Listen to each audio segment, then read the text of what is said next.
Welcome to Sravani's media. ఆంధ్రప్రదేశ్లో కూటమి ప్రభుత్వం డాక్టర్ సర్వేపల్లి రాధాకృష్ణన్ విద్యార్థి మిత్ర కిట్లను పూర్తిగా నిలిపివేసిందంటూ సోషల్ మీడియాలో జరుగుతున్న ప్రచారాన్ని రాష్ట్ర విద్యాశాఖ మంత్రి నారా లోకేష్ తీవ్రంగా ఖండించారు. ఈ ప్రచారం 100% అవాస్తవమని, కిట్ల పంపిణీని ఆపే ఉద్దేశం ప్రభుత్వానికి లేదని మంత్రి లోకేష్ స్పష్టం చేశారు. కేవలం కొన్ని అంతర్జాతీయ కారణాల వల్ల కిట్ల సరఫరాలో సుమారు నెల రోజుల జాప్యం జరుగుతోందని తెలిపారు. ప్రభుత్వం నిజాయితీగా జాప్యం గురించి వెల్లడిస్తే దానిని వక్రీకరించి అసలు కిట్లే ఇవ్వరంటూ వైసీపీ నేతలు విష ప్రచారం చేస్తున్నారని మంత్రి నారా లోకేష్ ఆరోపించారు.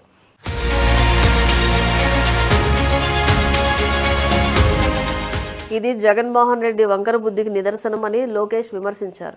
పశ్చిమాసియాలో యుద్ధ పరిస్థితుల కారణంగా ముడి సరుకుల ధరలు పెంచడం, రవాణాకు ఆటంకాలు ఏర్పడటంతో యూనిఫామ్, క్లాత్, బూట్లు, బ్యాగుల సరఫరా ఆలస్యమవుతోందని విద్యాశాఖ అధికారులు తెలిపినట్లు లోకేష్ వివరించారు. అయితే జూన్ 12న పాఠశాలలు పునః ప్రారంభమయ్యే నాటికి విద్యార్థులందరికీ పాఠ్యపుస్తకాలు, నోట్బుక్స్ ఖచ్చితంగా అందజేస్తామని హామీ ఇచ్చారు.